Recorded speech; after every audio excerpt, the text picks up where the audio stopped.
నమస్కారం G news కి స్వాగతం నేను స్వప్న ముందుగా హెడ్లైన్స్ చూద్దాం 2 అమృత్ భారత్ 6 వందే భారత్ రైళ్లను ప్రారంభించిన ప్రధాని మోదీ అయోధ్యలో ఆధునీకరించిన రైల్వే స్టేషన్ కు అయోధ్య ధామ్ జంక్షన్ గా నామకరణం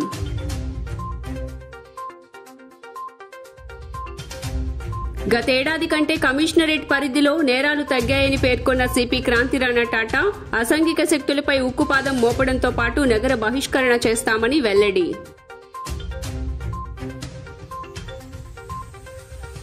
జగన్ 5 ఏళ్ల పాలనంతా మాఫియానే అని పీసీసీ అధ్యక్షుడు గిడుగు రుద్రరాజు విమర్శ అన్ని వర్గాల ప్రజలు జగన్ పాలనలో నష్టపోయారని ఆవేదన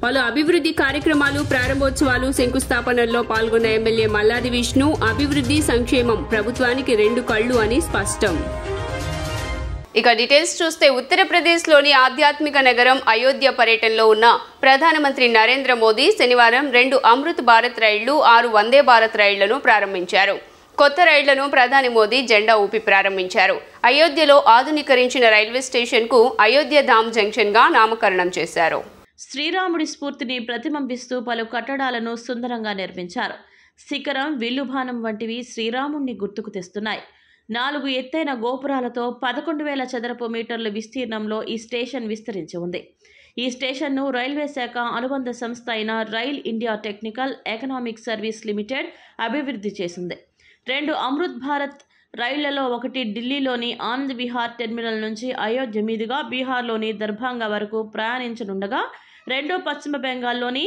మాల్దా టౌన్ నుండి బెంగళూరులోని ఎం విశ్వేశ్వరయ్య టెర్మినల్ మధ్య నడవనుంది రాష్ట్రంలోని శ్రీకాకుళం విజయనగరం విశాఖపట్నం తుని సామర్లకోట రాజమండ్రి ఏలూరు విజయవాడ తెనాలి చీరాల ఒంగోలు నెల్లూరు గూడూరు రేణిగుంటల మీదుగా ప్రయాణం సాగనుంది అయితే ఏపీలోని గూడూరు రేణిగుంటలో మాత్రమే ఆగుతుంది జనవరి 7 నుంచి రెగ్యులర్గా నడవనుంది सड़क परिवहन से कुछ लोग वायुयान के ज़रिए कुछ लोग अपनी गाड़ी से कुछ लोग बसों के ज़रिए बहुत सारे यात्राओं के ज़रिए बहुत सारे यात्रा के जो साधन हैं उनका इस्तेमाल करते हुए अयोध्या तक पहुंचना चाहेंगे साथ ही साथ वाटरवेज़ का भी निर्माण किया जा रहा है वहां पर भी जो सुविधाएं हैं बताया जा रहा है कि वाटर मेट्रो की भी शुरुआत अयोध्या में होने वाली है तो ये एक इंटीग्रेटेड अप्रोच है पूरे ट्रांसपोर्ट सिस्टम का और विरासत के साथ कैसे विकास को आप जोड़ते हैं उसकी एक बानगी उसकी एक झलक आपको दिखाई देगी राजेश राज क्या आप मेरे साथ हैं या अश्विनी जी जी अजय जी तो मैं आपसे ये समझना चाह रहा था कि ये जो नई पहल की जा रही है अमृत ट्रेन के जरिए जो आज अमृत भारत ट्रेन और जैसा कि हम बार बार ये कह रहे हैं कि अमृत काल में भारत प्रवेश कर रहा है ये जो नई शुरुआत है इस वक्त आप देख रहे हैं हरी झंडी दिखा करके अमृत ट्रेन को रवाना करने की तैयारी हो जा चुकी है ये बिल्कुल लाइव विजुअल्स अमृत ट्रेन अब रवाना अयोध्या धाम रेलवे स्टेशन से हाँ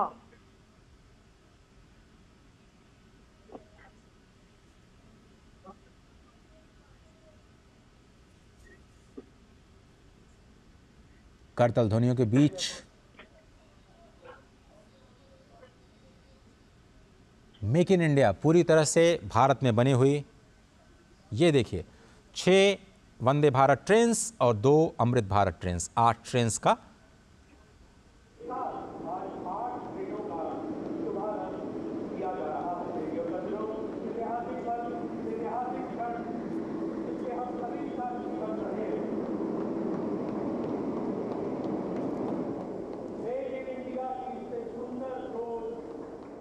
తెలంగాణ సీఎం రేవంత్ రెడ్డిని హీరో నాగార్జున దంపతులు కలిశారు హైదరాబాద్ జూబ్లీ హిల్స్ లోని సీఎం నివాసంలో మర్యాదపూర్వకంగా సమావేశమై పుష్పగుచ్చాన్ని అందజేశారు కొద్ది రోజుల క్రితం చిరంజీవి కూడా రేవంత్ రెడ్డిని కలిశారు ఆంధ్రప్రదేశ్ రాష్ట్రంలో గత ఏడాదితో పోల్చుకుంటే నేరాల శాతం తగ్గిందని నగర పోలీస్ కమిషనర్ క్రాంతి రాణా టాటా తెలిపారు 2023లో నేరాల నియంత్రణకు చర్యలు తీసుకున్నామని అసాంఘిక శక్తులపై ఉక్కుపాదం మోపడంతో పాటు నగర బహిష్కరణ చేశామని వెల్లడించారు పోలీస్ కమిషనర్ వారి కార్యాలయం నందు నగర పోలీస్ కమిషనర్ కాంతి రాణా టాటా ఆధ్వర్యంలో వార్షిక నేర సమీక్ష సమావేశం నిర్వహించడం జరిగింది ఈ సందర్భంగా సిపి కాంతి రాణా టాటా గత ఏడాదితో పోల్చితే నేరాల శాతం తగ్గిందన్నారు హత్యలు కూడా 29% తగ్గాయన్నారు అటెంప్ట్ మర్డర్లు కూడా తగ్గాయన్నారు కిడ్నాప్లు కూడా తగ్గాయని చెప్పారు. నగరంలో ఫ్రెండ్లీ పోలీసింగ్ నిర్వహించడం వల్ల కూడా నేరాలు తగ్గుదల పట్టాయని అన్నారు.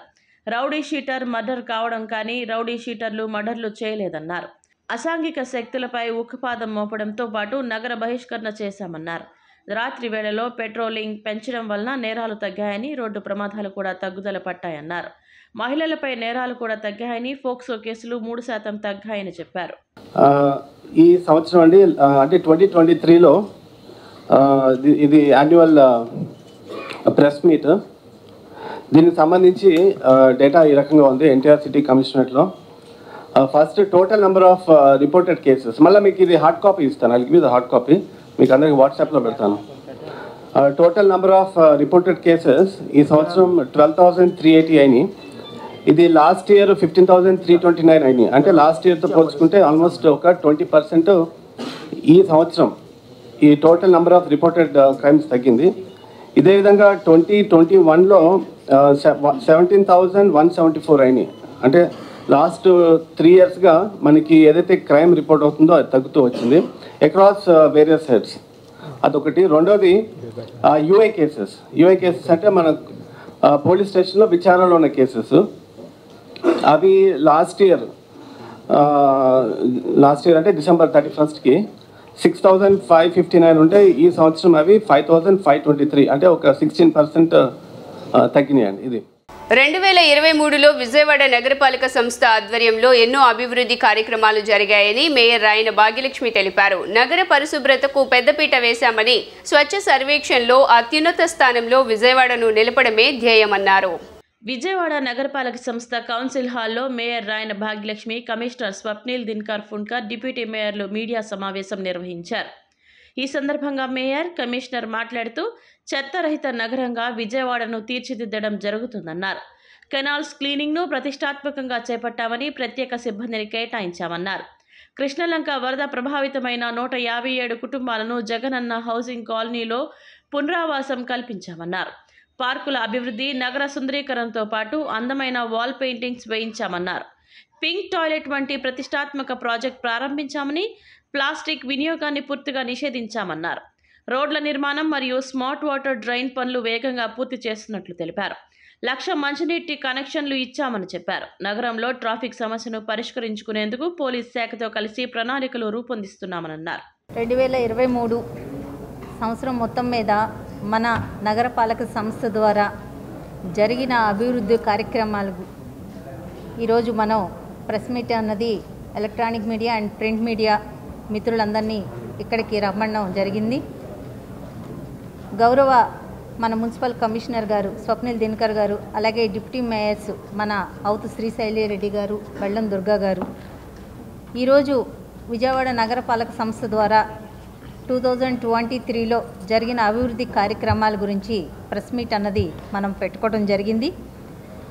మొత్తం విజయవాడ నగరం మొత్తం మీద మనకి 15 లక్షల మంది పాపులేషన్ అన్నది మనకి అధికారికంగా తెలియచేయటం జరుగుతుంది. అలాగే మన విస్తీర్ణత 61.88 కిలోమీటర్లు మన నగర విస్తీర్ణత అయితే ఈరోజు 13 లక్షల మంది కుటుంబాలు నివసించటం, మన విజయవాడ నగరంలో 3 లక్షల కుటుంబాలు అన్నది నివసించటం జరుగుతుంది. ఈ 3 లక్షల కుటుంబాలకి మనకి డోర్ టు డోర్ మనం విజయవాడ నగరపాలక సంస్థ ద్వారా రెడ్, బ్లూ, గ్రీన్ 3 రకాల బిన్స్ అన్నవి మనం ఇవ్వటం జరిగింది. తడి చెత్త, పొడి చెత్త, అలాగే హానికర వ్యర్థాల కోసం. అలాగే మనకి క్లాప్ వెహికల్స్ కూడా మనం 225 క్లాప్ వెహికల్స్ అన్నది మన విజయవాడ నగరంలోన మనం గౌరవ ముఖ్యమంత్రి వర్యులు వైఎస్ జగన్మోహన్ రెడ్డి గారు మనకి విజయవాడ నగరంలోన అవి ఇవ్వటం జరిగింది. ఆ క్లాప్ వెహికల్స్ను కూడా మనం విజయవాడ నగరంలోన 100% డోర్ టు డోర్ చెత్త సేకరణ అన్నది కూడా మనం చేయటం జరుగుతుంది. అలాగే పారిశుద్ధ్య కార్మికులు మనకి 3,600 మంది కార్మికులు ఉండటం జరిగింది. ఒకటంటే విజయవాడ మున్సిపల్ కార్పొరేషన్ నుంచి ఇప్పటికీ రోడ్స్ మీద మరీ ముఖ్యంగా రోడ్స్ మీద బీటీ రోడ్స్ అవ్వచ్చు, సీసీ రోడ్స్ అవ్వచ్చు, మనం చాలా దృష్టి పెట్టాము. బట్ కానీ ఇంకా రోడ్స్ మనం డెవలప్ చేయబోతున్నాం. అంటే దీని వెనక ట్రాఫిక్ అలాగే రోడ్ సేఫ్టీ ఇది కూడా దీని మీద దృష్టి పెట్టుకొని మనం ఈ రోడ్స్ మనం ఇప్పుడు డెవలప్ చేస్తున్నాం. ఒకటి అంటే అజిత్ సింగ్ నగర్లో ఉన్న అజిత్ సింగ్ నగర్ ఫ్లైఓవర్ చాలా ఎక్కువ ట్రాఫిక్ సమస్యలు అక్కడ వస్తున్నాయి కాబట్టి ఇప్పుడు ఆర్ఎన్బి డిపార్ట్మెంట్ నుంచి హెల్ప్ తీసుకొని ఆర్ఓబి అంటే రోడ్ ఓవర్ బ్రిడ్జ్ గుణదల అదే ఆర్ఎన్బి డిపార్ట్మెంట్ నుంచి వాళ్ళు కన్స్ట్రక్ట్ చేస్తున్నారు. విఎంసీ తరఫున టౌన్ ప్లానింగ్ డిపార్ట్మెంట్ నుంచి మనం హెల్ప్ చేస్తున్నాం. బట్ కానీ ఆ ఆర్ఓబి నుంచి అంటే ఆర్ఓబి గుందల నుంచి ఈ సింగ్ నగర్ వైపు వెళ్ళే దారి దీనికి రోడ్ డెవలప్మెంట్ ప్లాన్ మనం ప్రిపేర్ చేస్తున్నాము. అది ప్రిపేర్ చేసిన తర్వాత టీడీఆర్ కూడా మనం ప్రతి ఒక్కరికి అక్కడ మనం ఇస్తున్నాము. దీని తర్వాత అక్కడ రోడ్ కూడా డెవలప్ చేయడం జరుగుతుంది. అలాంటి 3 రోడ్స్ మన ఎక్స్టెన్షన్ ఏరియాస్ గుణదల వైపు అలాగే వాంబే కాలనీ వైపు మనం అక్కడ రోడ్ డెవలప్మెంట్ ప్లాన్ మనం ప్రిపేర్ చేస్తున్నాం. ఇది కాకుండా ట్రాఫిక్ సమస్య బెన్ సర్కిల్లో చాలా ఎక్కువ ఉంటే అక్కడ పోలీస్ అంటే ట్రాఫిక్ పోలీస్ నుంచి సజెషన్స్ తీసుకొని అక్కడ ఫ్రీ లెఫ్ట్ కాకుండా ఇంకా బెన్ సర్కిల్ దగ్గర ఉన్న ఫ్లైఓవర్ కింద ఉన్న కొన్ని లెఫ్ట్ కటింగ్స్ కూడా మనం ఇంకా స్టార్ట్ చేశాం.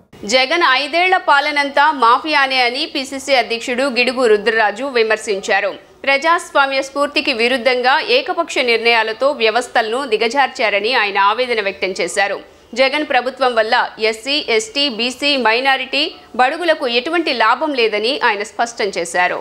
జగన్ 5 ఏళ్ల పాలన అంతా మాఫియానేనని పిసిసి అధ్యక్షులు గిడుగు రుద్రరాజు పేర్కొన్నారు. విజయవాడలోని ఆంధ్రరత్న భవన్లో ఆయన మీడియాతో మాట్లాడుతూ 5 ఏళ్ల వైసీపీ ప్రభుత్వ వైఫల్యాలను ప్రశ్నించారు. పాలన అంతా అవినీతి, అసమ్మతి, సొంత పార్టీ ఎమ్మెల్యేల తిరుగుబాటుతోనే సాగిందని విమర్శించారు. సీఎం జగన్ చెప్పిందే వేదం అన్నట్లు రాజుల కాలం పాలనలా సాగిందని వాపోయారు. ప్రజాస్వామ్య స్ఫూర్తికి విరుద్ధంగా ఏకపక్ష నిర్ణయాలతో వ్యవస్థలను దిగజార్చారని ఆయన ఆవేదన వ్యక్తం చేశారు. గతంలో ఉద్యోగుల బదిలీలు ఉండేవని, కొత్తగా వైసీపీ ప్రభుత్వంలో ఎమ్మెల్యేలు, ఎంపీలను పక్క నియోజకవర్గాలకు బదిలీ చేస్తున్నారని ఎద్దేవా చేశారు. నీతి నిజాయితీలకు విలువ లేకుండా వారి ఆర్థిక స్థితిని బట్టి అభ్యర్థులను ఎంపిక చేయడం దారుణమైన విషయమని చెప్పారు. బీసీలంటే బ్యాక్ బోన్ అంటూ ఒక పక్క, నా దళితులు అంటూ మరో పక్క కపట ప్రేమ చూపే సీఎం జగన్ ఎక్కువగా ఎస్సీ, ఎస్టీ, బీసీ నియోజకవర్గాల్లోనే ఎమ్మెల్యేల బదిలీలు చేస్తున్నారని పిసిసి అధ్యక్షులు గిడుగు రుద్రరాజు స్పష్టం చేశారు. గడిచినటువంటి 4.5 సంవత్సరాల జగన్మోహన్ రెడ్డి గారి యొక్క పరిపాలన అవినీతి, అసమ్మతి, సొంత ఎమ్మెల్యేల తిరుగుబాటు దీంతో పుష్కలంగా సాగుతున్నటువంటి పరిపాలన. రాజుల కాలంలో చూసాం మనం మోనోపోలీ ఏ విధంగా ఉండేది. ప్రజాస్వామ్యంలో ప్రజల ఓట్లతో ఎమ్మెల్యేలు కానీ, ఎంపీలు కానీ, ముఖ్యమంత్రి కానీ అయినటువంటి ఈ ప్రభుత్వం ప్రజాస్వామ్య విలువలకి, స్ఫూర్తికి విరుద్ధంగా ఏకస్వామ్యంగా యూనిలాటరల్ డెసిషన్స్ తీసుకున్నటువంటి విషయం మనందరికీ తెలుసు. అంటే ముఖ్యమంత్రి గారు చెప్పిందే వేదం, ఆయన తా అంటే వీళ్ళు తందానా అనేటువంటి పరిస్థితి. సో ఈ నేపథ్యంలో ప్రజాస్వామ్యం అంతా కూడా మరి దాని విలువలు, స్ఫూర్తి అన్నీ కూడా తుంగలోకి తొక్కినటువంటి పరిస్థితి. ప్రధానంగా వ్యవస్థ మీద నమ్మకం లేనటువంటి ఎమ్మెల్యేలు అంటే గౌరవం లేదు, ఎమ్మెల్సీలు అంటే గౌరవం లేదు, చట్టసభలంటే గౌరవం లేదు, సభాపతులంటే లెక్కలేదు, రాజ్యాంగ వ్యవస్థలు, స్ఫూర్తి అంటే లెక్కలేదు. ఈ విధంగా పరిపాలన కొనసాగిస్తున్నటువంటి పరిస్థితి మనందరూ తెలుసు. వైఎస్ఆర్సీపీ చేపట్టిన సామాజిక సాధికార బస్సు యాత్రకు అపూర్వ ఆదరణ లభిస్తోంది. శుక్రవారం అనంతపురం నియోజకవర్గంలో చేపట్టిన సామాజిక సాధికార బస్సు యాత్రకు ప్రజలు బ్రహ్మరథం పట్టారు. అనంతపురంలో ఎమ్మెల్యే అనంత వెంకటరామిరెడ్డి ఆధ్వర్యంలో బస్సు యాత్ర అంబేద్కర్ విగ్రహం నుంచి పాత ఊరు గాంధీ విగ్రహం వరకు సాగింది. అనంతరం చెన్నకేశవ స్వామి ఆలయం ఎదురుగా భారీ బహిరంగ సభను నిర్వహించారు. ఈ సభకు డిప్యూటీ సీఎం అంజాద్ బాషా, మంత్రి ఉషా శ్రీచరణ్, మాజీ మంత్రి పేర్ని నాని, జూపూడి ప్రభాకర్, ఎంపీ తలారి రంగయ్య తదితరులు హాజరయ్యారు. ఎస్సీ, ఎస్టీ, బీసీ, మైనారిటీలను మోసం చేసిన దుర్మార్గుడు చంద్రబాబు నాయుడు. వెనుకబడిన వర్గాలకు చంద్రబాబు ప్రాధాన్యత లేదు. చంద్రబాబు హయాంలో మైనారిటీ, ఎస్టీలకు రాజ్యాధికారంలో భాగస్వామ్యం కల్పించలేదు. ఓడిపోయిన నారా లోకేష్కు మంత్రి పదవి ఇచ్చారు. 17 మంది ఎస్సీ, ఎస్టీ, బీసీ, మైనారిటీలకు ముఖ్యమంత్రి వైఎస్ జగన్ మంత్రివర్గంలో స్థానం కల్పించారు. ఎవరిని అడ్డంకులు సృష్టించినా ముస్లింలకు 4% రిజర్వేషన్లు కల్పించిన ఘనత వైఎస్ఆర్దే. 40 ఏళ్ల రాజకీయ అనుభవం ఉన్న చంద్రబాబు సంక్షేమం ఎందుకు పట్టించుకోలేదు? రుణమాఫీ పేరుతో రైతులు, డ్వాక్రా రుణాలను మోసం చేసిన దుర్మార్గుడు చంద్రబాబు. మీకు మంచి జరుగుంటే ఫ్యాన్ గుర్తుపై ఓటు వేయండి అని కార్యక్రమానికి హాజరైన పేర్ని నాని విజ్ఞప్తి చేశారు. అనంతపురం ఎంపీ తలారి రంగయ్య మాట్లాడుతూ ముఖ్యమంత్రి వైఎస్ జగన్ అభినవ అంబేద్కర్ వంటి వారు. ఎస్సీ, ఎస్టీ, బీసీ మైనార్టీలకు అత్యధిక ప్రాధాన్యత ఇస్తున్నారు. మళ్లీ వైఎస్ జగన్కు ఆశీర్వదించాల్సిన అవసరం ఉంది అని తెలిపారు. ఎమ్మెల్యే అనంత వెంకట్రామిరెడ్డి మాట్లాడుతూ వైఎస్ జగన్ సీఎంగా ఉన్నంతకాలం సంక్షేమ పథకాలు ఉంటాయి. అభివృద్ధి విషయంలో వైఎస్ఆర్ ఒక అడుగు ముందుకేస్తే సీఎం జగన్ 2 అడుగులు వేస్తున్నారు అని పేర్కొన్నారు. వైఎస్ఆర్ కాంగ్రెస్ పార్టీ సాధికారత యాత్ర, బీసీ సాధికారత యాత్ర. ఏం సాధికారత సాధించాము, ఎందుకు ఈ సంబరం మనం చేసుకుంటున్నాం, ఈ ఉత్సవం ఎందుకు అంటే ఒక్కసారి పాత ప్రభుత్వం, జగన్ ప్రభుత్వం ఆ రోజుల్లో బీసీ, ఎస్సీ, ఎస్టీ మైనార్టీలకి ఏం జరిగింది, ఏం మర్యాద దక్కింది. ఇవాళ జగన్మోహన్ రెడ్డి గారి ప్రభుత్వంలో బీసీ, ఎస్సీ, ఎస్టీ మైనార్టీలకి మర్యాద దక్కిందా లేదా, దానికంటే మిన్నగా దక్కిందా లేదా అనేది ఒక్కసారి మనం మాట్లాడుకోవాల్సిన అవసరం ఉంది. గత ప్రభుత్వాన్ని ఒక్కసారి చూద్దాం. 2014 నుంచి 19 దాకా తెలుగుదేశం పార్టీ, బీసీల పార్టీ, తెలుగుదేశం పార్టీకి బీసీలే వెనుముక అని చెప్పని ఓట్లు అడుక్కునేదాకా మైకులు హోరెత్తించినటువంటి చంద్రబాబు నాయుడు ఎన్నికలు అయిన తర్వాత బీసీ, ఎస్సీ, ఎస్టీ మైనార్టీ సోదరుల యొక్క ఓట్లన్నీ దండుకుని అధికారంలో ముఖ్యమంత్రిగా ప్రమాణ స్వీకారం చేసి ఆ బీసీలకు, ఆ ఎస్సీలకు, ఆ ఎస్టీలకు, ఆ మైనార్టీలకు ఏం చేశాడయ్యా, ఏం చేయాలి? ప్రజలు తనకిచ్చిన రాజ్యాధికారాన్ని ఏ ఓటు ద్వారా అయితే, ఎవరి ఓటు ద్వారా అయితే వారి పార్టీకి అధికారం వచ్చిందో ఆ అధికారాన్ని పంచాలా అక్కర్లేదా? ఆ వచ్చిన రాజ్యాధికారాన్ని సెంట్రల్ నియోజకవర్గాన్ని అభివృద్ధిలో ముందంజలో నిలపడమే తమ లక్ష్యమని ఎమ్మెల్యే మల్లాది విష్ణు పేర్కొన్నారు. 33వ డివిజన్ వందనం వారి వీధిలో 20 లక్షల వ్యయంతో నిర్మించిన నూతన రహదారిని డిప్యూటీ మేయర్ అవుతు శైలజారెడ్డి స్థానిక కార్పొరేటర్ శర్వాణి మూర్తితో కలిసి ఆయన ప్రారంభించారు. నూతన రహదారులతో ఈ ప్రాంత ముంపు సమస్యకు శాశ్వత పరిష్కారం లభించిందన్నారు.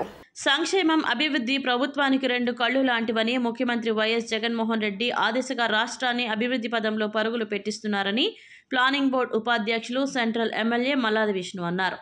33వ డివిజన్ వందనం వారి వీధిలో 20 లక్షల వ్యయంతో నిర్మించిన నూతన రహదారిని డిప్యూటీ మేయర్ అవుతు శ్రీ శైలజారెడ్డి స్థానిక కార్పొరేటర్ శర్వాణి మూర్తితో కలిసి ఆయన ప్రారంభించారు.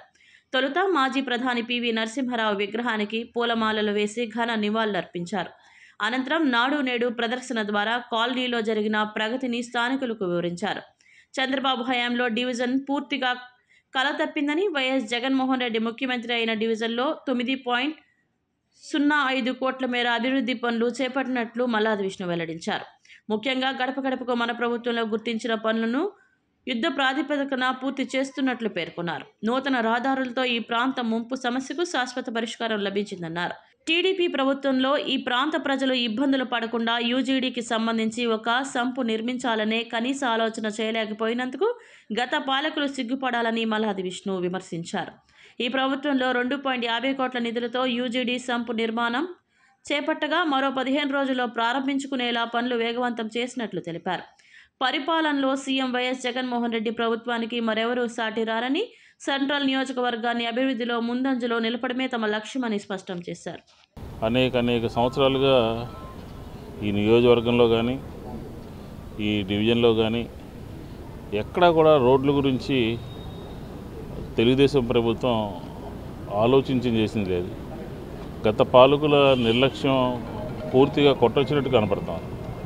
ఎందుకంటే మేము ఈరోజు ఉదాహరణకి ఈ డివిజన్లోనే 10 కోట్ల రూపాయల వర్కులు మేము చేశామంటే అది గతంలో ఉన్నటువంటి తెలుగుదేశం నిర్లక్ష్యం, పట్టించుకోకపోవటము, అశ్రద్ధ, ప్రజలకి ఏం చేసినా మనతో ఉంటారులే అనే ఒక ధైర్యం. ఈ డివిజన్ సమూలమైనటువంటి మార్పులు తీసుకొచ్చి ఈ డివిజన్లో శర్వాణిమూర్తి కానీ నేను కానీ ఇక్కడ నుంచి ప్రాతినిధ్యం వహించిన తర్వాత పూర్తిగా మా దృష్టికి ఏదైతే గడప గడపలో ఒక 4-5 సచివాలయాలు ఉన్నాయి, 4 సచివాలయాలు ఉన్నాయి.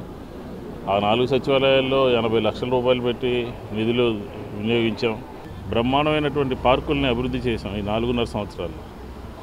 చూడండి, డంప్ సైడ్ పార్క్ అని, అలాగే లెనిన్ సెంటర్లో పార్క్ అని, రాఘవే పార్క్ అని, అలాగే సింగనగర్లో అనేక రకాలైనటువంటి పార్కుల్ని చేసాం. మొత్తం అంతా కూడా జనవరి ఎండింగ్ లోపు కంప్లీట్ చేసి ఎన్నికలకు వెళ్తాం. వైఎస్ఆర్ కాంగ్రెస్ పార్టీకి విజయవాడ నగరంలో కానీ రాష్ట్రంలో కానీ జగన్మోహన్ రెడ్డి గారి నాయకత్వంలో వైఎస్ఆర్ కాంగ్రెస్ పార్టీ మళ్ళీ విజయ దుందుబి మోగిస్తాం. అధికారంలో ఉంటే ప్రజలకి ఏ రకమైనటువంటి అభివృద్ధి చేయాలో, ఏ రకమైనటువంటి సంక్షేమాన్ని అందించాలో అన్ని కోణాల్లో అన్ని రకాలుగా చేసాం. అలా ఈరోజు ఒక 35 lakhs అనమాట. ఒకటేమో ఎస్సీ కమ్యూనిటీ హాల్ని 18-20 లక్షల రూపాయలతో రెనోవేట్ చేసి 33వ డివిజన్లో ఉన్నటువంటి వందనపు వారి వీధి మరి గతంలో మనం ఈ ఏరియాలో తిరిగినప్పుడు అలాగే స్థానిక కార్పొరేటర్ గారికి అలాగే మన ఎమ్మెల్యే గారి దృష్టికి తీసుకురావడం జరిగింది. దాని సుమారుగా 20 లక్షల రూపాయల వ్యయంతో ఇవాళ ఓపెనింగ్ చేసుకోవడం, రోడ్డు ఓపెనింగ్ చాలా సంతోషం. ఎందుకంటే విజయవాడ నగరపాలక సంస్థ ఎమ్మెల్యే గారు సంబంధిత కార్పొరేటర్స్ అందరూ కూడా ఎక్కడైతే స్థానికులు మాకు ఏదైనా విజ్ఞప్తి అర్జీ ఇస్తే మరి దాన్ని సానుకూలంగా స్పందించి వెంటనే దాని చర్యలు తీసుకోవడమే మా యొక్క ఎజెండా. కాబట్టి ప్రజలకు ఇంకా రానున్న రోజుల్లో ఇందాక కార్పొరేటర్ గారు చెప్పారు, గత పాలకులు గత టీడీపీ హయాంలో మరి ఇక్కడ తెలుగుదేశం కార్పొరేటర్ గారే ఉన్నారు అప్పుడు. కానీ మరి ఇట్లాంటి వీధులు సుమారుగా 12-13 రోడ్లు మరి మూర్తి గారి ఆధ్వర్యంలో ఇవాళ ఓపెన్ చేసుకుంటున్నాము అంటే మీరు ఎక్కడ పరిపాలన చేశారని అడుగుతా ఉన్నాం. ఎందుకంటే సత్యనారాయణపురం గొప్పలు చెప్పుకునేటువంటి గత ఎమ్మెల్యే కావచ్చు, గత కార్పొరేటర్ కావచ్చు, ఇవన్నీ కూడా మీరు ఎందుకు పట్టించుకోలేదని అడుగుతా ఉన్నాం. ఇవాళ ప్రజలు ఎక్కడైతే విజ్ఞప్తి, ప్రజల కోరిక, మా ఎజెండా రెండే. ప్రజలు ఏదైనా ఇబ్బందులు తెలియజేస్తే దానికి సానుకూలంగా స్పందించి తక్షణమే పరిష్కరించేసిన దిశగానే పోతాం. అలాగే ఏదైతే ఇప్పుడు మనం 32వ వార్డులో మరి సుమారుగా మరి తర్వాత కూడా ఇంకొక శంకుస్థాపన కూడా ఉంది, ఎస్సీ కమ్యూనిటీ హాలు. మరి దానికి కూడా సుమారుగా 40 లక్షల రూపాయల వ్యయంతో మరి ఎమ్మెల్యే గారి ఆధ్వర్యంలో ఈ రోజున కూడా వారి వీధిని సుందరంగా సీసీ రోడ్డు వేసి చుట్టూ పేవర్ బ్లాక్స్ వేయడం జరిగింది. ఇది గత ప్రభుత్వంలో పూర్తిగా నిర్లక్ష్యం వహించిన రోడ్లలో ఇదో రోడ్డు మొచ్చుతోనక మనం నాడు నేడులో చూస్తే తెలుస్తుంది. అసలు ఈ రోడ్లో ఉన్న ప్రతి ఇంటి వాళ్ళు కూడా శాసనసభ్యుల వారు వచ్చినప్పుడు అసలు మోకాలు లోతు నీళ్ళలో ఉంటున్నామని చెప్పి చాలా ఇబ్బంది పడ్డారు. అటువంటిది ఇది ఒక 14వ రోడ్డుగా మా కొత్త రోడ్లలో ఈ డివిజన్లో అభివృద్ధి పదంలో శాసనసభ్యుల వారి ఆధ్వర్యంలో వేయడం జరిగింది. వారికి డివిజన్ ప్రజలందరి తరఫున కూడా మేము ధన్యవాదాలు తెలియజేసుకుంటున్నాం. అదేవిధంగా రానున్న రోజుల్లో కూడా ఇంకెక్కడెక్కడ సమస్యలు ఉన్నాయో వాటినన్నింటినీ కూడా మేము పూర్తి చేసి ప్రజలందరికీ కూడా అందుబాటులోకి తీసుకొస్తామని తెలియజేసుకుంటూ ఈ కార్యక్రమానికి విచ్చేసిన డిప్యూటీ మేయర్ శైలజారెడ్డి గారికి అలాగే శాసనసభ్యులు మల్లాది విష్ణు గారికి డివిజన్ ప్రజలందరి తరఫున కూడా మేము ధన్యవాదాలు తెలియజేసుకుంటాం. విజయవాడ నగర మేయర్ రాయన భాగ్యలక్ష్మి మీద టీడీపీ ఫ్లోర్ ఇన్ఛార్జ్ నెలిబండ్ల బాలస్వామి తీవ్ర ఆరోపణలు గుప్పించారు. నగరపాలక సంస్థలో 159 ఉద్యోగాలని అమ్మాలని చూస్తున్నారని, వీటిలో మేయర్ హస్తం ఉందని ఆరోపించారు. వీఎంసీలో మేయర్కి ఒక షాడో ఉన్నారని, ఆ షాడో అవినీతికి పరాకాష్ట అని దుయ్యబట్టారు. టీడీపీ ఫ్లోర్ ఇన్ఛార్జ్ నెలిబండ్ల బాలస్వామి మీడియాతో మాట్లాడుతూ నగరపాలక సంస్థలో 159 అపకో ఉద్యోగాలు ఖాళీగా ఉన్నాయని, వాటిని అమ్ముకో దోచుకో అని 2 ఆఫీసులు పెట్టారని, ఒకటి మేయర్ ఇంటి దగ్గర అని, రెండవది వీఎంసీ వద్ద అని ఆరోపణలు గుప్పించారు. ఒక్కొక్క ఉద్యోగం 3 లక్షల నుంచి 4 లక్షల వరకు చెబుతున్నారని, దీనిలో విజయవాడకు సంబంధించిన 2 ఎమ్మెల్యేలు మరియు నియోజకవర్గ ఇన్ఛార్జ్తో పాటు చైర్మన్లు ఉన్నారని పేర్కొన్నారు. గత 19వ తారీఖున వార్తా పేపర్లో నియామకాల గురించి ప్రచురించారు, కానీ అది ఎవరికీ కనిపించని వార్తగా మిగిలిపోయిందని అన్నారు. విజయవాడ నగరంలో మేయర్లుగా 4 చేశారు, కానీ ఈ మేయర్ లాగా ఎవరూ చేయలేదని ఎద్దేవా చేశారు. ఈ మేయర్కు షాడో వ్యక్తి ఉన్నారని, ఆమె ఛాంబర్లో ప్రత్యేకమైన కుర్చీ వేసుకొని అవినీతి చేస్తున్నాడని అన్నారు. ఆ మేయర్ షాడో అవినీతికి పరాకాష్ట అని దుయ్యబట్టారు. ఈ ఉద్యోగాల నిమిత్తం ఎవరైనా బాధ్యతలు ఉంటే వారికి తగిన న్యాయం చేస్తామని తెలిపారు. పారిశుద్ధ కార్మికులు 159 పోస్టులు పడ్డాయి. దోచుకో అమ్ముకో దోచుకో అనే సంతాగా మరి 159 పోస్టులు మేయర్ ఛాంబర్ని వేదికగా చేసుకొని కౌంటర్లు ఓపెన్ చేసి ఇంటి దగ్గర ఒక కౌంటర్, మేయర్ ఇంటి దగ్గర ఒక కౌంటరు, ఇక్కడ కార్పొరేషన్లో ఒక కౌంటర్ ఏర్పాటు చేసి ఒక్కొక్క కార్మికుడి దగ్గర 3 నుంచి 4 లక్షలు తీసుకొని 159 పోస్టులు అమ్ముకోవడానికి శ్రీకారం చుట్టారు. దీనిలో 2 ఎమ్మెల్యేలు, ఇన్ఛార్జి, మేయరు, మళ్ళీ అలాగే చైర్మన్లు కొంతమంది, వీళ్ళందరూ కూడా వాటాలు వేసుకొని 159 పోస్టులు పనిచేసుకొని వార్తా పేపర్లో సర్క్యులేషన్ తక్కువగా ఉన్నటువంటి వార్తా పేపర్లో మొన్న 19వ తారీఖు మరి దీని మీద ప్రకటన ఇచ్చి ఎవరు చూడకుండా ఉండే విధంగా మభ్యపెట్టి, గతంలో కూడా సూర్య పేపర్లు ఇచ్చారు 180 పోస్టులు అమ్ముకున్నప్పుడు. అప్పుడు కూడా తెలుగుదేశం పార్టీ తరఫున మేము దీన్ని తీవ్రంగా ఖండించాం. ఇప్పుడు వార్తా పేపర్లో ఇచ్చి మరి తూతూ మంత్రంగా చేసి మభ్యపెట్టాలని చూశారు. కానీ 4 నుంచి 5,000 అప్లికేషన్లు ఈ రోజుతో ఆఖరి రోజు 4-5 వేల అప్లికేషన్లు 159 పోస్టులకు వచ్చినంటే ఈ రాష్ట్ర ప్రభుత్వం అధికారంలోకి వచ్చిన తర్వాత మరి ఉద్యోగాలు లేక చిన్న చిన్న ఉద్యోగాలు కాంట్రాక్ట్ బేసిక్ మీద మరి అవుట్సోర్సింగ్ ఉద్యోగాలకు 5,000 అప్లికేషన్లు వచ్చినంటే ఈ రాష్ట్ర ప్రభుత్వం యొక్క దుర్మార్గం, జాబ్ క్యాలెండర్ లేకపోవడం అనేది తేటతెల్లమవుతుంది. మరి ఇవాళ 5-6 కోట్ల అవినీతి జరుగుతూ ఉంది. కమిషనర్ గారు ఇప్పుడైనా సరే మరి అర్హులైన వారందరూ కూడా ఇవ్వాల్సిన బాధ్యత ఆయనకు ఉంది. ఇవాళ 4,000 మంది అప్లై చేస్తే ఇవాళ 159 మందికి ఇవాళ వాళ్ళు అనుకుంటారు 4,000 మందిలో నాకు వచ్చేద్దాం, కానీ వచ్చేది ఎవరికి? ఎవరు డబ్బులు ఇస్తే వాళ్ళకే వస్తుంది. ఇది ఇవాళ కమిషనర్ గారు కూడా ఇవాళ ఈ అవినీతిని బట్టబయలు చేయాల్సిన అవసరం కూడా ఉందని ఈ సందర్భంగా తెలియజేస్తూ, అదేవిధంగా ఎంతోమంది మరి ఎమ్మెల్యేలు కానివ్వండి, మేయర్లు కానివ్వండి, ఎంతోమంది రేపేం చేయాలా అభివృద్ధి, ఎల్లుండేం చేయాలా, ప్రజల మనసులను దోచేయాలా అని ఎదురు చూసేవాళ్ళు ఇదివరకు. ఇప్పుడు మన పదవీ కాలం అయిపోతుంది, రేపేం దోచేయాలా, ఎల్లుండేం దోచుకోవాలా, రేపెంత దోచుకోవాలా అనే టైపులో ఇవాళ అధికార పార్టీ ఎమ్మెల్యేలు కానివ్వండి, ఇవాళ మేయర్లు కానివ్వండి, అలా ఆ రకంగా ఈ పరిస్థితి ఉందంటే ఇంతకన్నా దారుణం కొట్టలేదు. 2014-19 చూశారు. ఇవాళ వాస్తవంగా చెప్పుకోవాలంటే 2014-19 మేయర్ అనే కోనేరు శ్రీధర్ అనే అతని వ్యక్తి తెలుగుదేశం పార్టీ అవినీతి లేకుండా మరి అంత స్వచ్ఛమైన పరిపాలన పాలనకుంటే మరి అట్లాంటి పరిపాలన సాగించినటువంటి వ్యక్తే. రోమ్ నగరం తగలబడుతూ ఉంటే చక్రవర్తి పిడేలు వాయించుకున్న చందంగా ముఖ్యమంత్రి జగన్ వ్యవహారం ఉందని తెలుగుదేశం పార్టీ రాష్ట్ర ప్రధాన కార్యదర్శి మాజీ మంత్రి దేవినేని ఉమామహేశ్వరరావు ఎద్దేవా చేశారు. అంగన్వాడీ, పారిశుద్ధ్య, మున్సిపల్, ఆశా వర్కర్ల న్యాయమైన కోర్కెలను తక్షణమే పరిష్కరించాలని దేవినేని ఉమా ప్రభుత్వాన్ని డిమాండ్ చేశారు. మాజీ మంత్రి దేవినేని ఉమామహేశ్వరరావు మీడియాతో మాట్లాడుతూ ప్రభుత్వం అవలంబిస్తున్న నిరంకుశ వైఖరిని దుయ్యబట్టారు. 19 రోజులుగా అంగన్వాడీలు తమ నిరసన తెలియజేస్తుంటే ముఖ్యమంత్రికి వాళ్లు సమ్మె చేస్తున్న విషయమే తెలియదు అని మంత్రి బొత్స చెప్పడం సిగ్గుచేటని ఆయన ఆగ్రహం వ్యక్తం చేశారు. రాష్ట్రంలో మోసపోయిన వర్గాలు రోడ్డు ఎక్కి సమ్మె చేస్తుంటే జగన్ తాడేపల్లి ప్యాలెస్లో పబ్జీ ఆడుకుంటున్నాడని విమర్శించారు. పాదయాత్రలో హామీలు ఇచ్చి అధికారంలోకి వచ్చాక వాటిని తుంగలో తొక్కిన వైఎస్ జగన్ అన్ని వర్గాలను మోసం చేశాడని ఆయన అన్నారు. ఒక్కో మున్సిపాలిటీలో 10 కోట్ల మీద అవినీతి చేశారని, వాటిని కంట్రోల్ చేసి ఉంటే ఈ కార్మికుల డిమాండ్ను పరిష్కరించడం కష్టం కాదని అన్నారు. కొండపల్లిలో చిరు వ్యాపారుల వద్ద ఆశీలు వసూలు చేస్తుంటే పేదల పక్షాన తెలుగుదేశం పార్టీ పోరాటం చేసి ఆశీలను రద్దు చేయించిందని అన్నారు. అంగన్వాడీ, పారిశుద్ధ్య, మున్సిపల్, ఆశా వర్కర్ల న్యాయమైన కోరికలు తక్షణమే పరిష్కరించాలని దేవినేని ఉమా డిమాండ్ చేశారు. పేదవాళ్ళ పక్షాలు నిలబడి ప్రభుత్వం కళ్ళెదిరిపేయడానికి వాళ్ళు కూడా మరి తెలుగుదేశం పార్టీ మిగతా రాజకీయ పక్షాలు, వామపక్షాలు అందరూ కూడా వాళ్ళ మద్దతు తెలుపుతున్నారు. కాబట్టి ఇవాళ పారిశుద్ధ్య కార్మికులు కరోనా భయపెడతా ఉంటే ఒక పక్కన, రెండో పక్కన పారిశుద్ధ్య కార్మికులు సమస్యను పరిష్కారం చేయకుండా ప్రభుత్వం ఎంత మూర్ఖంగా ఉందంటే ప్రజల ఆరోగ్యం పట్ల నీకేమాత్రం చిత్తశుద్ధి ఉంది? ఇవాళ దగ్గు వచ్చినా, తుమ్ము వచ్చినా, జ్వరం వచ్చినా, తలనొప్పి వచ్చినా భయపడిపోతున్నారు. హాస్పిటల్కి వెళ్తే లక్షల రూపాయలు ఖర్చు అవుతున్నాయి. ఆరోగ్యశ్రీని అనారోగ్యశ్రీ చేసావు, వాళ్ళు కూడా రోడ్డెక్కి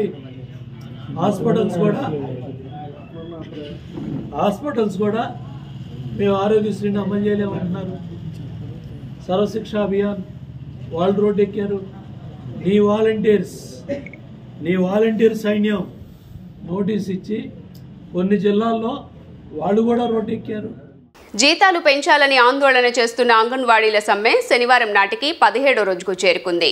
ఇవాళ మంత్రుల ఇళ్లను ముట్టడించారు. ఈ క్రమంలో గుంటూరులోని మంత్రి విడుదల రజనీ ఇంటి వద్ద అంగన్వాడీలు పెద్ద ఎత్తున నినాదాలు చేశారు. ప్రభుత్వం స్పందించే వరకు సమ్మె కొనసాగిస్తామని స్పష్టం చేశారు. పలాసలో మంత్రి అప్పులరాజు కార్యాలయం వద్దకు భారీ సంఖ్యలో అంగన్వాడీలు చేరుకోవడంతో ఉద్రిక్త వాతావరణం చోటు చేసుకుంది. తోపులాటలో ఓ మహిళ కానిస్టేబుల్కు గాయాలయ్యాయి.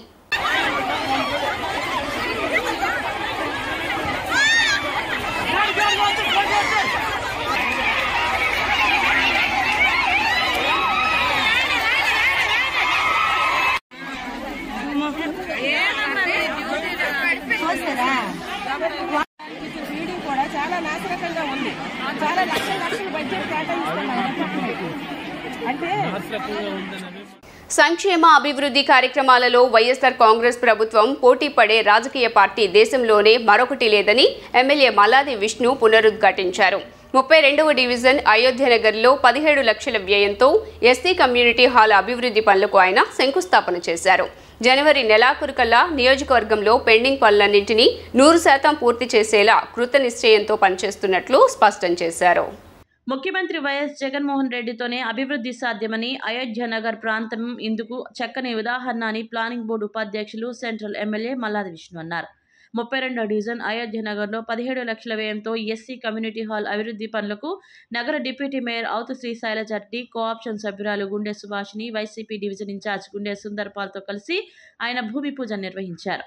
గత ప్రభుత్వంలో డివిజన్లో ఎటు చూసినా సమస్యలే కనపడేవని, ఈ ప్రభుత్వంలో పరిస్థితి పూర్తిగా మారిపోయినట్లు మల్లాది విష్ణు వెల్లడించారు. ఈ ప్రభుత్వం అధికారంలోకి వచ్చాక డివిజన్లో 10 కోట్ల మేర అభివృద్ధి పనులు చేపట్టినట్లు తెలిపారు. చంద్రబాబు హయాంలో చెరువులను తలపించిన లోటస్ ప్రాంతాన్ని 6 కోట్ల నిధులతో మోడల్ ప్రాంతంగా తీర్చిదిద్దడం జరిగిందన్నారు. 40 లక్షలతో ఆర్చ్ రోడ్ను, 15.35 లక్షలతో శానిటరీ కార్యాలయాన్ని ప్రారంభించుకున్నట్లు గుర్తు చేశారు.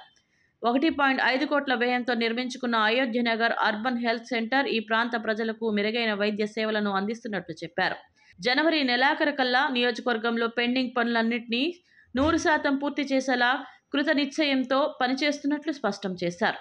అలాగే జనవరి మాసంలో పట్టాల పండుగ ఉంటుందని, నియోజకవర్గంలో 8,146 మందికి సీఎం వైఎస్ జగన్మోహన్ రెడ్డి చేతుల మీదుగా హక్కుతో కూడిన ఇళ్ల పత్రాలను అందజేయడం జరుగుతుందని మల్లాది విష్ణు తెలిపారు. ఈ కార్యక్రమంలో భాగంగా 32వ డివిజన్లో ఇక్కడ విఎంసీ సంబంధించినటువంటి ఒక ప్రాపర్టీ ఉంది, కమ్యూనిటీ హాల్ ఉంది. దాన్ని ఒక 20 లక్షల రూపాయలతో సర్వాంగ సుందరంగా తీర్చిదిద్ది ఎస్సీలకు సంబంధించినటువంటి కళ్యాణ మండపం ఒకటి కమ్యూనిటీ హాల్ కావాలి అని అనేక సంవత్సరాలుగా డిమాండ్ ఉంది. గతంలో ఏం చేశారంటే ఎన్నికల ముందు తీర్మానం చేసి ఏదో తూతు మంత్రంగా చేస్తారు. 20 లక్షలు కాదు, ఇంకా అవసరమైతే 10-15 లక్షల రూపాయలతో కూడా మొత్తం దానికి అదర్ సైడ్ ఇటుపక్క మొత్తం అంతా కూడా ఫ్లోరింగ్ చేసి కమ్యూనిటీ హాల్లో ఒక 400-500 మందికి సంబంధించి కార్యక్రమం చేసుకోవడానికి తగ్గట్టుగా దీన్ని తయారు చేయడం జరిగింది. ఎందుకంటే ఈ 32వ డివిజన్లో లోటస్ కానీ, అలాగే శాంతినగర్ కానీ, బసవతారక నగర్ కానీ, అలాగే మెయిన్ రోడ్ కానీ, పక్కనే మనం శానిటరీ ఆఫీస్ కట్టుకున్నాం. ఇటుపక్క పెద్ద హాస్పిటల్ 1.5 హాస్పిటల్ కట్టాం.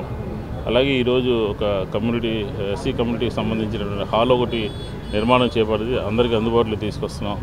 అలాగే స్థానిక తెలుగుదేశం కార్పొరేటర్ అయినప్పటికీ కూడా మా కార్యక్రమంలో పాల్గొని ఈరోజు అలాగే మిగతా పెద్దల డివిజన్ పెద్దలందరూ కూడా సుందర్పాల్ కానీ, గౌసర్ గారు కానీ, డిప్యూటీ మేయర్ గారు కానీ, ఇంకా పెద్దలు దీని కౌన్సిల్ 1 సంవత్సరం క్రితమే కౌన్సిల్ సమావేశంలో ఈ అంశాన్ని పెట్టడం జరిగింది. అప్పుడు విష్ణు గారి దృష్టికి తీసుకెళ్తే అది అంతకుముందు వేరే వాళ్ళకి కేటాయించారు, నేను మాట్లాడి ఎస్సీలకి కేటాయించేట్టు చూస్తానని చెప్పడం జరిగింది. అలాగే 2 సార్లు ఆయన దగ్గరికి తీసుకెళ్లి సమస్యని విన్నవించుకుని ఈ షెడ్డుని వాళ్ళకి కేటాయించమని చెప్పని మాత్రమే నేను చెప్పాను. విష్ణు గారు ఇంకో అడుగు ముందుకేసి వాళ్ళ డబ్బులతో వాళ్ళు కట్టుకోవాలంటే ఇప్పుడెప్పుడే కట్టుకోరు, అది మనమే కట్టి ఇచ్చేద్దామని చెప్పని 17 లక్షల రూపాయలు శాంక్షన్ చేయించి ఈరోజు కట్టించి ఇవ్వడం జరుగుతుంది.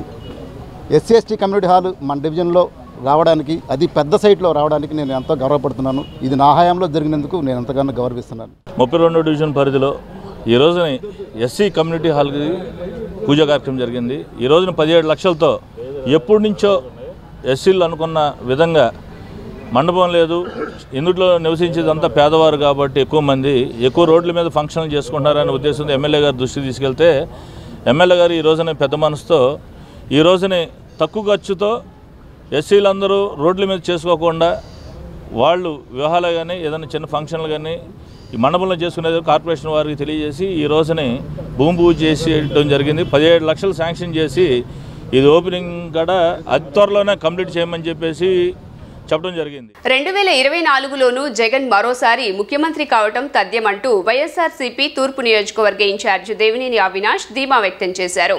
గత ముఖ్యమంత్రులు ఎన్నడూ చేపట్టని విధంగా రాష్ట్ర సంక్షేమంతో పాటు అభివృద్ధి కోసం కృషి చేసిన ఏకైక ముఖ్యమంత్రి వైఎస్ జగన్మోహన్ రెడ్డి అని ఈ సందర్భంగా గుర్తు చేశారు. తూర్పు నియోజకవర్గంలో ఓడిన 100 కోట్ల రూపాయలతో డివిజన్లో అభివృద్ధి కోసం కృషి చేసినట్లు మీడియాకు వెల్లడించారు. తూర్పు నియోజకవర్గ పరిధిలోని 6వ డివిజన్ కార్పొరేటర్ వియపు అమర్నాథ్ ఆధ్వర్యంలో బాలభాస్కర్ నగర్, ధనకొండ ప్రాంతాల్లో కొండంచున చివరి ఇంటి వరకు డిప్యూటీ మేయర్ బెల్లం దుర్గతో కలిసి తూర్పు నియోజకవర్గ వైసీపీ ఇన్ఛార్జ్ దేవినేని అవినాష్ గడప గడపకు వెళ్లి ఈ 4.5 ఏళ్లలో జగనన్న ప్రభుత్వంలో చేపట్టిన సంక్షేమాభివృద్ధి కార్యక్రమాల గురించి వివరించడం జరిగింది. 2024లో మరలా అధికారంలోకి వచ్చే వైఎస్ఆర్సీపీ ప్రభుత్వంలో ఈ డివిజన్లో చేపట్టబోయే అభివృద్ధి కార్యక్రమాలను మీ అవినాష్ అన్న హామీ పేరుతో ముద్రించిన మేనిఫెస్టో కరపత్రాలు అందించి ఇచ్చిన మాట ప్రకారం 2024 వైఎస్ఆర్సీపీ ప్రభుత్వం అధికారంలోకి వచ్చిన వెంటనే ఈ హామీలు అన్ని నెరవేరుస్తామని దేవినేని అవినాష్ భరోసా ఇవ్వడం జరిగింది.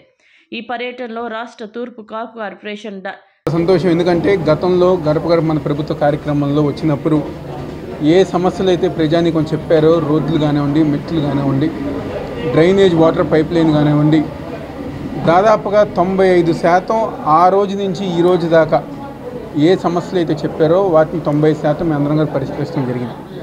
ఈరోజు కొండ చివరి అంచు వరకు గారు వెళ్తుంటే ప్రజలందరూ గారు ముఖ్యమంత్రి జగన్మోహన్ రెడ్డి గారి యొక్క నాయకత్వంలో మాకు అందుతున్న సంక్షేమ కార్యక్రమాలు, అదేవిధంగా ఈరోజు మీ హయాంలో జరిగిన అభివృద్ధి కార్యక్రమాలు గతంలో ఎన్నడూ లేని విధంగా అనేక సందర్భాల్లో స్థానికంగా ఉన్న ఎమ్మెల్యేకి ఎవరైతే రామ్మోహన్కి కానివ్వండి, గత కార్పొరేటర్లకు కానివ్వండి, నాయకులకి మేము విన్నపించుకున్నా ఒక్క పని గారు చేయలేదు. కానీ ఈరోజు మీ నాయకత్వంలో వైఎస్ఆర్ కాంగ్రెస్ పార్టీ జగన్మోహన్ రెడ్డి గారి ఒక నాయకత్వంలో మా ఏరియా అంతగా అన్ని విధాలుగా అభివృద్ధి చెందిందని చెప్పి వాళ్ళందరికీ చెప్పడం చాలా ఆనందం. ఈరోజు ప్రతిపక్ష పార్టీలు తెలుగుదేశం కానివ్వండి, ఈరోజు ప్రతి ఇంటికి గారు వెళ్ళి ఒక అబద్ధపు హామీలు, 14 సంవత్సరాలు ముఖ్యమంత్రిగా ఉండి 5 సంవత్సరాలు గత ప్రభుత్వంలో గతంలో మీరే ఉండి ఒక్క పని చేయకుండా, ఒక్క సంక్షేమ కార్యక్రమాలు అందచేయకుండా ఈరోజు ప్రజానికాన్ని మోసం చేసి మళ్ళీ ఈరోజు మీరు ఏ మొహం పెట్టుకుని ప్రజల ముందు దగ్గరికి వెళ్తున్నారు? 6వ డివిజన్లో ఏదైతే రావు చెట్టు ప్రాంతం కానీ మరియు భాస్కర్ నగర్ ప్రాంతంలో మా యొక్క తూర్పు నియోజకవర్గ ఇన్ఛార్జ్ దేవినేని అవినాష్ గారు మరియు స్థానిక కార్పొరేటర్ అమర్ గారు, స్థానిక పెద్దలందరూ కూడా కలిసి ఈరోజు గడప గడప మరలా చేయడం జరిగింది. నిజంగా ఈరోజు ప్రతి కొండ ప్రాంతానికి చివరి గుమ్మం వరకు కూడా వెళ్ళి ప్రతి ఒక్కరిని కూడా ప్రేమగా పలకరించే నాయకులు ఎవరైనా ఉన్నారంటే అది అవినాష్ గారే అని ప్రతి ఒక్కరు నేరుగా మహిళలు స్వచ్ఛందంగా వాళ్ళు అవినాష్ గారు వచ్చారంటే చాలా సొంత మనిషిని ఎట్లా ఇంట్లో ఆహ్వానిస్తారు చుట్టాలు వస్తే ఆ రకంగా పిలిచి పలకరించే విధంగా ప్రజానీకం అయితే ఉంది. ఈ విధంగా ప్రజానీకం చేరువుగా ఉండే నాయకుడు అవినాష్ గారు ఉన్నారు. మరి ఏ సమస్య వచ్చినా మేము చెప్పుకోగలం. మరి ఈ ఒక పక్క సంక్షేమ పథకాలు, మరో పక్క అభివృద్ధి రెండు కళ్ళగా చూపిస్తున్న అవినాష్ గారిని ఒకటే అంటున్నారు, ఇలాంటి నాయకుడిని మేము రానున్న రోజుల్లో గెలిపించుకుంటాం. మరి జగన్మోహన్ రెడ్డి గారి ప్రభుత్వంలోనే ఒక పక్క మరీ ముఖ్యంగా కొండ ప్రాంత వాసులకైతే ఈరోజు సచివాలయం వ్యవస్థ పెట్టినాక 4 ఏళ్ళ నుంచి వాళ్ళు చాలా సంతోషంగా ఉన్నాం. మరి మాకు చివరి ప్రాంతం వరకు మేము ఏదైనా చిన్నదానికి ఏదైనా తెలిసి మేము కిందకు వచ్చే లోపల ఏది తెలిసేది కాదు. మరి ఏదైనా కమిటీ మీటింగ్స్ పెట్టి వాళ్ళలో ఉన్న వాళ్ళకే ఒక 4-5 పెన్షన్లు ఇచ్చే దులుపుకునే ఆ రోజుల్లో మరి ఈరోజు ప్రతి గుమ్మానికి ఇంటికి 4-5 పథకాలు ఇచ్చే విధంగా జగన్మోహన్ రెడ్డి గారు ఉన్నారని ప్రజానికమే వాళ్ళు చక్కగా స్వచ్ఛందంగా తీర్పు ఇచ్చే విధంగా వారు చెప్తుంటే చాలా సంతోషంగా ఉంది. ఈ పర్యటనలో రాష్ట్ర తూర్పు corporation director Ijjada Tejesh, division అధ్యక్షులు లంకా అబ్బినాయుడు మరియు వివిధ కార్పొరేషన్ డైరెక్టర్లు, క్లస్టర్ ఇన్ఛార్జీలు, గృహ సారథులు, కన్వీనర్లు, డివిజన్ ముఖ్య నాయకులు, కార్యకర్తలు పాల్గొన్నారు. అంగన్వాడీల సమస్యల పట్ల ప్రభుత్వం నిరంకుశంగా వ్యవహరిస్తోందని సిపిఐ రాష్ట్ర కార్యదర్శి రామకృష్ణ విమర్శించారు. యుద్ధ ప్రాతిపదికన అంగన్వాడీల డిమాండ్లు పరిష్కరించాలని ఆయన డిమాండ్ చేశారు. తెలంగాణ కన్నా 1000 రూపాయలు అదనంగా అంగన్వాడీలకు వేతనాలు ఇస్తామని జగన్ ఇచ్చిన వాగ్దానాన్ని నిలబెట్టుకోకపోవటం దుర్మార్గమన్నారు. అంగన్వాడీల నిరవధిక సమ్మె 19వ రోజుకు చేరుకుంది. ధర్నా చౌక్లో జరుగుతున్న ఆందోళనకు వామపక్ష నేతలు సంఘీభావం ప్రకటించారు. ఈ సందర్భంగా సిపిఐ రాష్ట్ర కార్యదర్శి రామకృష్ణ మాట్లాడుతూ రాష్ట్ర వ్యాప్తంగా 6 లక్షల మందికి పైగా అంగన్వాడీలు సమ్మెలో పాల్గొంటున్నా ప్రభుత్వం వారి సమస్యల పట్ల స్పందించకపోవడం దారుణం అన్నారు. సీఎం జగన్ నిరంకుశంగా వ్యవహరిస్తూ ఇచ్చిన వాగ్దానాన్ని విస్మరించడం దుర్మార్గమన్నారు. సుప్రీంకోర్టు ఆదేశాలను సైతం పట్టించుకోకుండా సమస్యల పట్ల మొండి వైఖరితో వ్యవహరించడం శ్రీనివాసరావు తప్పుపట్టారు. అంగన్వాడీల సమస్యలు యుద్ధ ప్రాతిపదికన పరిష్కరించాలని ఆయన డిమాండ్ చేశారు. దాదాపు 19 రోజులుగా రాష్ట్ర వ్యాప్తంగా 1,06,000 మంది అంగన్వాడీ ఉద్యోగులు వర్కర్లందరూ కూడా ఈరోజు ఏకోన్ముఖంగా ప్రశాంతంగా వారు సమ్మె చేస్తూ ఉంటే ముఖ్యమంత్రి జగన్మోహన్ రెడ్డి గారు ఇంతవరకు ఒక్క మాట కూడా మాట్లాడారు. నేను కోరేది ఏమంటే ప్రతిపక్షంలో ఉన్నప్పుడు వాగ్దానం చేసింది మీరైతే మీరు ఇవాళ మా ముఖ్యమంత్రి స్థానంలో ఉండి ఒక్క మాట మాట్లాడరు. పైగా మీ తరఫున బొత్స సత్యనారాయణ గారిని మాట్లాడమంటారు. ఆయన ఏం మాట్లాడుతూ ఉన్నాడు ఎవరికి అర్థం కావడం లేదు. ఎందుకంటే ఆయన పచ్చి అవాస్తవాలు మాట్లాడుతూ ఉన్నారు. ఆల్రెడీ 10 డిమాండ్స్ ఆమోదించాం. తర్వాత మేము వారి జీతం పెంచుతామనే విషయమే మేము చెప్పలేదు అని చెప్తా ఉన్నాం. ఇంతకంటే దుర్మార్గం మరొకటి లేదు. కాబట్టి ముఖ్యమంత్రి గారు నేరుగా వర్కర్స్తో మాట్లాడాలి. యూనియన్ లీడర్స్తో సంప్రదించి ఆయన ఏదైతే చెప్పాడో చెప్పింది అమలు చేయమని కోరుతాం. ఇవాళ నిజంగా సుప్రీంకోర్టు తీర్పు ప్రకారం ప్రతి ఒక్కరికి కనీస వేతనం 26,000 రూపాయలు ఇవ్వాలి. అది అమలు పరచండి. లేదా కనీసం నీకు చెప్పిందన్న చేయి. నేను చెప్పింది చేయను, సుప్రీంకోర్టు చెప్పింది చేయను, చట్ట ప్రకారం నేను ఫాలో గాను, వాళ్ళు వారు రోడ్డు ఎక్కినా సరే నేను మాత్రం పోలీసులను కాపలా పెడతానంటే సరైనది కాదు. ఇవాళ రేపు జనవరి 1 రాబోతూ ఉంది. నూతన సంవత్సరం సందర్భంగా దాదాపు 1,06,000 కుటుంబాలు ఈ రకంగా రోడ్డుకి ఎక్కడం భావ్యం కాదు. ఒకవేళ ఏదైనా జరగరాని జరిగితే దానికి ముఖ్యమంత్రి గారే బాధ్యత వహించాలి. అంగన్వాడీ వర్కర్లు, హెల్పర్లు, మినీ వర్కర్లు 1,00,000 మంది చాలా శాంతియుతంగా మేము ఆందోళన చేస్తూ ఉన్నాం, సమ్మె చేస్తూ ఉన్నాం. దీనికి రాష్ట్ర ప్రభుత్వమే బాధ్యత వహించాలి. ముఖ్యమంత్రి గారు ఇప్పటికైనా నోరు తెరిచి ఇచ్చిన హామీ మేరకు అంగన్వాడీ అక్క చెల్లెమ్మలకి వెంటనే వేతనాలు పెంపు ప్రకటన చేయాలి అని చెప్పేసి మేము డిమాండ్ చేస్తూ ఉన్నాం. సుప్రీంకోర్టు తీర్పు ప్రకారం ఏదైతే గ్రాట్యుటీ ఇవ్వమని చెప్పిందో దాన్ని వెంటనే అమలు చేయాలని చెప్పేసి కోరుతా ఉన్నాం. అంతేకాకుండా ఈరోజు బెదిరింపులతోటి, బుజ్జగింపులతోటి అంగన్వాడీలని మభ్య పెట్టాలని చూస్తే రాష్ట్ర ప్రభుత్వం తగిన మూల్యం చెల్లించుకుంటుంది అని చెప్పేసి కూడా ఈ సందర్భంగా హెచ్చరిక చేస్తా ఉన్నాం. కనీసం పుట్టినరోజు కోసం ఎదురు చూసాం. పుట్టినరోజు కోసం ఏం లేదు, క్రిస్టమస్ రోజైనా ప్రభుత్వం ఆలోచన చేసి ప్రకటిస్తుందని చెప్పేసి అనుకున్నాం. అది కూడా ఏం లేదు. రేపు జనవరి 1వ తారీఖు లోపు అంగన్వాడీలకు ఇచ్చిన హామీ మేరకు ఇచ్చిన హామీ వెంటనే అమలు చేయాలి. లేని పక్షంలో జనవరి 3వ తారీఖున రాష్ట్ర వ్యాప్తంగా కోడికత్తి కేసులో సీఎం జగన్ కోర్టుకు వచ్చి సాక్ష్యం చెబితేనే అమాయకుడైన శ్రీనివాస్ విడుదలవుతారని కోడికత్తి శ్రీను తరపున కోర్టులో పోరాడుతున్న న్యాయవాది అబ్దుల్ సలీం పేర్కొన్నారు. చేయని తప్పుకు 5 ఏళ్లుగా శ్రీనివాస్ జైలు జీవితం గడుపుతున్నారని ఆవేదన వ్యక్తం చేశారు. జగన్ న్యాయస్థానానికి హాజరు కాకపోతే న్యాయపరంగా కేసు ముందుకు వెళ్లదన్నారు. కోడికత్తి శ్రీనును విడుదల చేయాలని కోరుతూ శ్రీను కుటుంబ సభ్యుల సమక్షంలో దళిత సంఘాల ఆధ్వర్యంలో విజయవాడ ప్రెస్ క్లబ్ నందు రౌండ్ టేబుల్ సమావేశం నిర్వహించారు. సమావేశంలో వివిధ దళిత ప్రజా సంఘాల ప్రతినిధులు పాల్గొన్నారు. ఈ సందర్భంగా కోడికత్తి శ్రీను తరపున కోర్టులో పోరాడుతున్న న్యాయవాది అబ్దుల్ సలీం మాట్లాడుతూ ఈ కేసులో సీఎం జగన్ ఖచ్చితంగా కోర్టుకి హాజరు కావాల్సిందే అని తేల్చి చెప్పారు. జగన్ హాజరు కాకపోతే న్యాయపరంగా కేసులు ముందుకు వెళ్లదన్నారు. ఎయిర్పోర్టు ఘటన రోజే వైసీపీ నాయకులపై కేసులు నమోదయ్యాయని, దానిపై విచారణ ఎందుకు జరగటం లేదని ప్రశ్నించారు. రావాలి జగన్, కావాలి సాక్ష్యం, చెప్పాలి నిజమని ఆయన వ్యాఖ్యానించారు. చేయని నేరానికి శిక్ష అనుభవిస్తున్న శ్రీనుకు న్యాయస్థానం బెయిల్ మంజూరు చేయాలని కోరారు. జగన్మోహన్ రెడ్డి కేసులో 80% ప్రొసీడింగ్ కంప్లీట్ అయిపోయింది. కానీ జగన్మోహన్ రెడ్డి వాంగ్మూలం ఒకటి పెండింగ్ ఉంది. జగన్మోహన్ రెడ్డి వచ్చి వాంగ్మూలం వేస్తే దీనిలో 90% ప్రొసీడింగ్ కంప్లీట్ అయిపోతుంది. కానీ 1 ఇయర్ నుంచి జగన్మోహన్ రెడ్డి కోర్టుకి రాకుండా నానా పిటిషన్ చేసి ఈ కేసులో మనకు డ్రాగ్ అండ్ డిలే చేస్తున్నారు. జగన్మోహన్ రెడ్డి లాస్ట్ టైం లోతు దర్యాప్తు కావాలంటే పిటిషన్ ఇస్తారు. కానీ అది కూడా ఎన్ఐఏ కోర్టు కొట్టేసింది. మరి వాళ్ళు హైకోర్టుకి మరీ పిటిషన్ ఇస్తారు మనకు లోతు దర్యాప్తు కావాలని. కానీ మనం ఓవరాల్గా బెయిల్ పిటిషన్ కూడా వేసాము. డివిజన్ బెంచ్ హైకోర్టులో అది పెండింగ్ ఉంది. వచ్చే వారం దాని మీద వాదన ప్రతివాదన, ఒకవేళ వాదన ప్రతివాదన అయితే అతను బెయిల్ వచ్చిందని ఆశిస్తున్నాం మనం. ఒకవేళ జగన్మోహన్ రెడ్డి వస్తే కూడా మనము దాన్ని వెల్కమ్ చేస్తాను, ఆయన వచ్చి వాంగ్మూలం ఇస్తే కూడా ఈ కేసు క్లోజ్ అవుతుందని మనం ఆశతో ఉన్నాము. ఒక ఫాల్స్ కేసులో జగన్మోహన్ రెడ్డి ఇచ్చిన స్టేట్మెంట్ మీద ఒక దళిత అబ్బాయి 5 years నుంచి జైల్లో ఉన్నారు. ఒక దళిత కుటుంబము ఏమంటారు పశుబలిగా ఇది అయింది. దాని మీద మనం ఆందోళన ఉంది, దానిలో ఆవేదన చేస్తున్నాం, దాని మీద మనం పోరాటం చేస్తున్నాము. దీంట్లో ఒకటే కండిషన్ ఉందమ్మా, రావాలి జగన్, కావాలి సాక్ష్యం చెప్పాలి నిజమని. అదే కండిషన్లో మనం ఈ కేసు వాదిస్తున్నాము. కానీ ఈ కేసులో జగన్మోహన్ రెడ్డి భయపడి ఆయన వాస్తులు బయటపడతాయని భయంతో రావటం లేదు. ఇప్పుడు జగన్మోహన్ రెడ్డి కోర్టుకి వచ్చి వాంగ్మూలం ఇస్తే కూడా అయితే కూడా ఓకే, లేకుంటే మనకు బెయిల్ అయినా వస్తే బాగుంటుందని మనం ఆశిస్తున్నాము.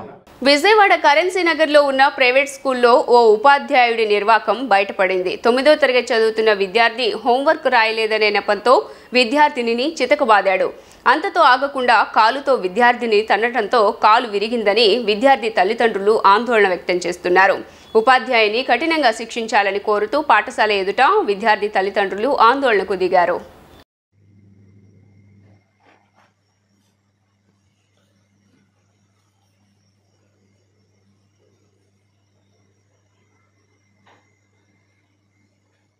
వార్తలు ముగించే ముందు హెడ్లైన్స్ మరోసారి. 2 అమృత్ భారత్ 6 వందే భారత్ రైళ్లను ప్రారంభించిన ప్రధాని మోదీ అయోధ్యలో ఆధునీకరించిన రైల్వే స్టేషన్ కు అయోధ్యధామ్ జంక్షన్ గా నామకరణం.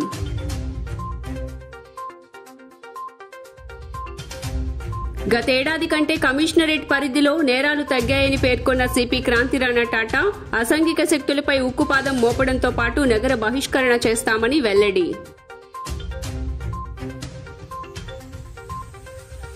జగన్ 5 ఏళ్ల పాలనంతా మాఫియానే అని పీసీసీ అధ్యక్షుడు గిడుగు రుద్రరాజు విమర్శ. అన్ని వర్గాల ప్రజలు జగన్ పాలనలో నష్టపోయారని ఆవేదన.